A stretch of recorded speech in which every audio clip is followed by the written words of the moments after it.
Welcome to our Blackboard Ultra Grade Center series. This is a Seattle production, and I'm Tim, your LMS specialist, here to guide you through mastering the Grade Center.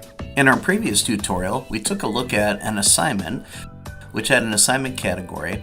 We created a custom category. We reassigned that assignment to the project category.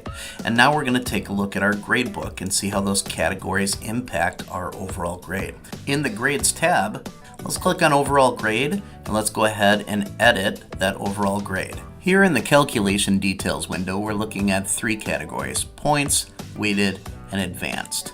You can also see our BTC letter grade over on the side there, which is showing to students as a letter grade.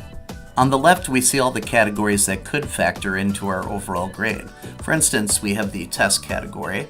We can see that there's 10 items there, but they're counting for 0 points. This is a faculty development course, and it's for completion, not for points, so we didn't count any of those tests.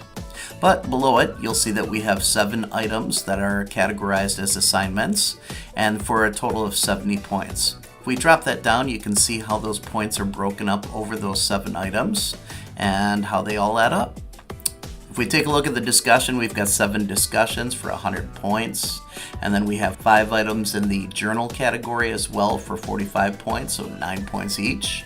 And then we have 3 assessments, again for 0 points. And then finally we have that category that we were working on called projects, which you can see here has been exempted. Now anytime you want a category to not count for points, you can exempt it. Right now we have a total of 215 points. However, if we go back up here and we take a look at one of our categories, like our assignment category, and we exempt it, you can see it's now worth 0 points. If I go back down, that 210 is now 145 points. And of course, if I want those points added back on, I just take that off and we're back to 215. Any categories that I'm not using, it is good practice to go ahead and exempt those. So my exam, my form, my homework, my presentation, all of those categories, not really using those anywhere in the course, so I'm going to exempt them. And then of course, after all of the changes to my overall grade, I make sure that everything's there, and then finally I save.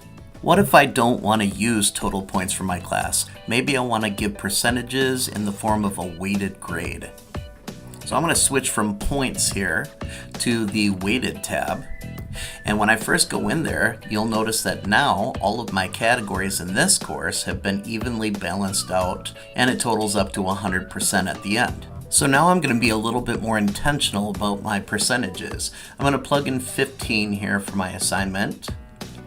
And then I'm going to plug in 20 for my test. And looking at my exam here, let's go with 30. And then for the project, let's go with 20. And then finally, for my quiz category here, I'm going to plug in 15. I'm going to double check that it adds up to 100. It does. We're all set. For the other categories that I'm not using, again, I exempt them. So I go right down the line. Extra credit, no. Form, no. Homework, no. And journal, no. And that overall percentage doesn't factor in. Neither does the presentation. After I make all these changes, I'm of course going to save. And that wraps up our tutorial for the overall grade. Thank you for joining me in this overview of Blackboard Ultra's Grade Center. I hope you found this video helpful and that you're ready to manage your grades. Don't forget to check out other videos in this series for specific tips and tricks. Keep grading smarter, not harder, with Blackboard Ultra.